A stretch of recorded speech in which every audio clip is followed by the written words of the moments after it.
សូមជម្រាបសួរបងប្អូនដែលស្រឡាញ់រុក្ខជាតិជាពិសេសបងប្អូនដែលនិយមដាំប្រភេទផ្កាកេសរកូល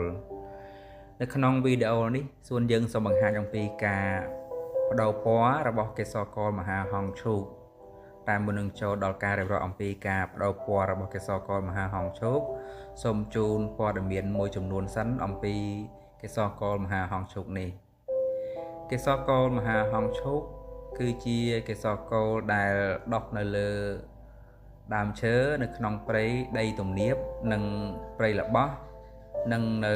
លើកូនភ្នំដែលមានកម្ពស់ពី200ដល់700ម៉ែត្រហើយចេញផ្កានៅក្នុងខែកុម្ភៈមីនា មេសានិងឧសភាដើមខ្លីស្លឹកក្រាស់ចំនួន8ដែលមានប្រវែងពី10ទៅ12សង់ទីម៉ែត្រកញ្ចុំផ្កាប្រវែង15សង់ទីម៉ែត្រនិងមានផ្កាចំនួន15ផ្កាហើយផ្កានីមួយៗមានប្រវែង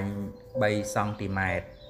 ដើមនីមួយៗអាចមានផ្កាតិចឬក៏ច្រើនអាស្រ័យទៅលើសុខភាពរបស់ដើមបើសិនជាដើមដែលមានសុខភាពល្អអាចមានទងផ្កាវែង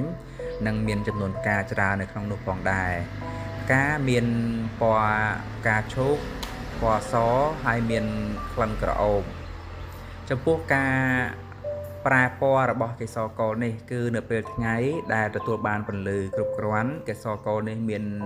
ពណ៌ផ្កាឈូកស្រស់ស្អាតបីដូចជាប្រភេទផ្កាឈូកដែលដុះចេញអំពីទឹកហើយនៅពេលដែលរសៀលឬក៏ល្ងាចដែលមិនត្រូវពន្លឺច្រើនកេសរកូលនេះបានបដូរទៅជាពណ៌ស្វាយ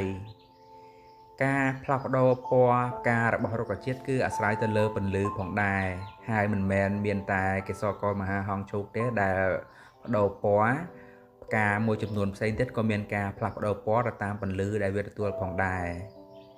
ហើយនេះគឺជាលក្ខណៈពិសេសរបស់កេសរកូលមហាហង្សឈូកដែលមានការបដូរពណ៌ពីពណ៌ផ្កាឈូកទៅជាពណ៌ស្វាយ